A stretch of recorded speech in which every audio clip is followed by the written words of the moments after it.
Hey book nerds, it's Sarah and welcome back to my channel. I am currently at the bookstore. I'm in the parking lot and it was my birthday this past week. So my birthday is on October 3rd and today it is Friday, October 6th. Since my birthday fell on a Tuesday, there have been a lot of new releases that I'm super excited for that have come out. So I thought that today I would go out and, as Olivia Reads a Latte likes to put it, have a good day on purpose. So I'm at the bookstore. We're going to pick up some of those new releases that I'm very excited for. We're gonna go get some Starbucks and we're just going to have a fun, relaxing, book-filled day.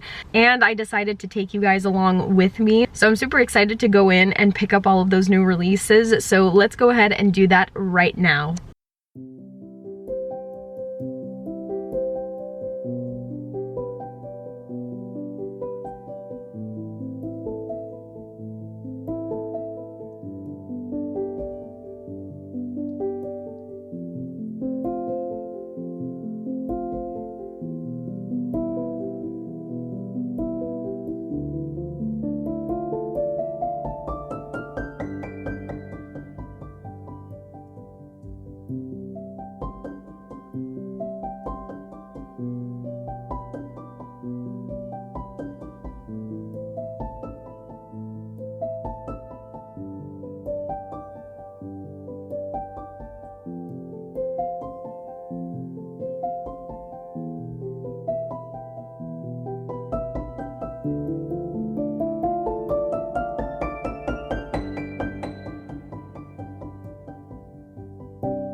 Okay, so I am back in my car and I'm not gonna lie, that was one of the most difficult Indigo shopping trips ever because there were so many new releases that I wanted to get.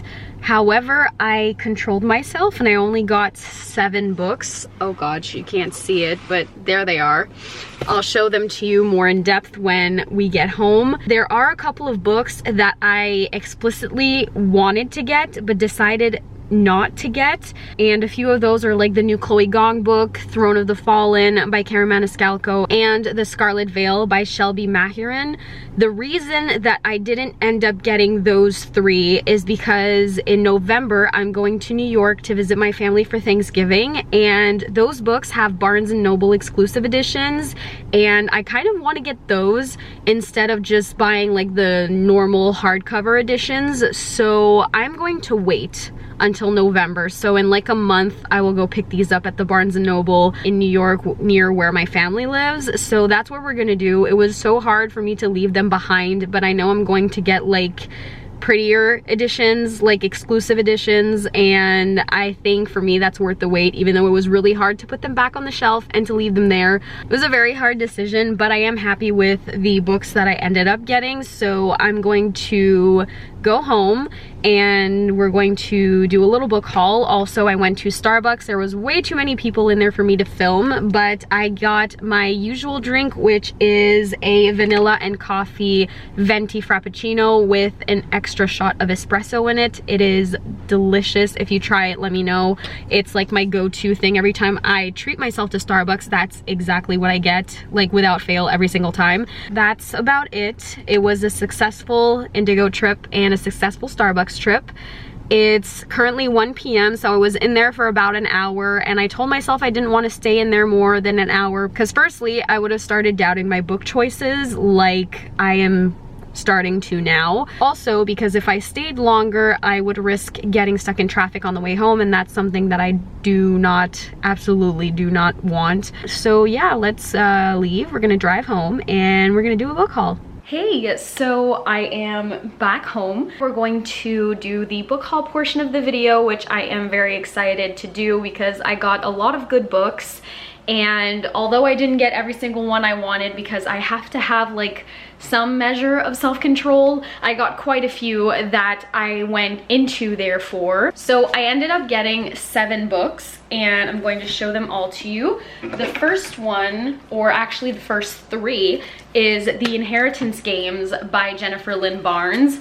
I cannot remember the last time that I bought a box set, but Indigo had this box set of the 3 first books in the series because The Brothers Hawthorne was released, I think, earlier this year. So there isn't a box set yet with it in it. I wasn't gonna get this box set at first. However, I did have 30% off because it was my birthday month. So instead of this box set being $72 plus tax, it actually cost me $50, which means if I were to take like every single book individually and add their prices together, it would come to having bought 2 books full price and having 1 free. So these initial 3 books were like the original trilogy, and then Jennifer Lynn Barnes added more books after, I think. So we have The Inheritance Games, we have The Hawthorne Legacy, and The Final Gambit. I have been wanting to read these for the longest time, and at first I considered getting them in paperback, but then I saw the box set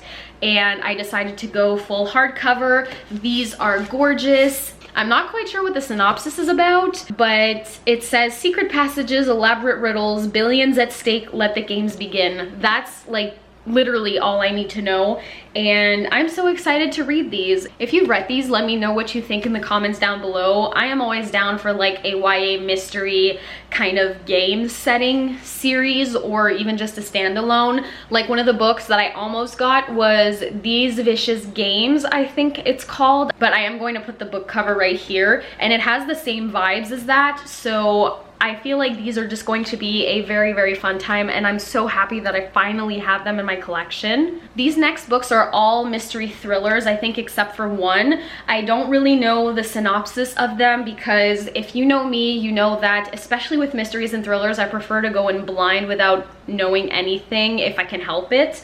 So I have here Midnight is the Darkest Hour by Ashley Winstead, which is her most recent book. It came out this week. I also have The Night House by Joe Nesbo, which is, I think, his most recent release. It's about a haunted house, perfect for October. The next one I have is the newest adult thriller by Kiersten White, which is called Mr. Magic.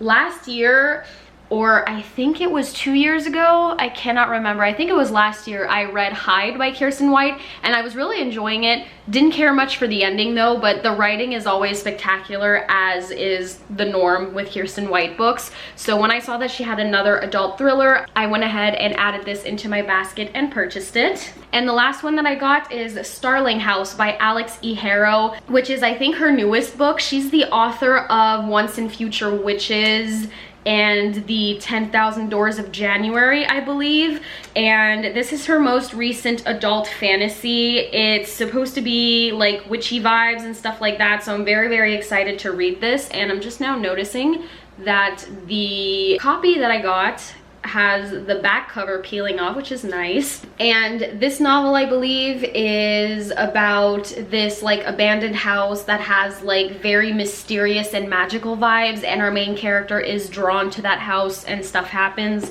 So these are all of the books that I purchased on today's Indigo trip. I am so excited to read each and every single one of them, and I will obviously talk more about each and every one of these as I read them in like the daily vlogs, or no, the weekly vlogs, I mean. If you guys have read any of these, let me know what you think. So here they are, all of the books.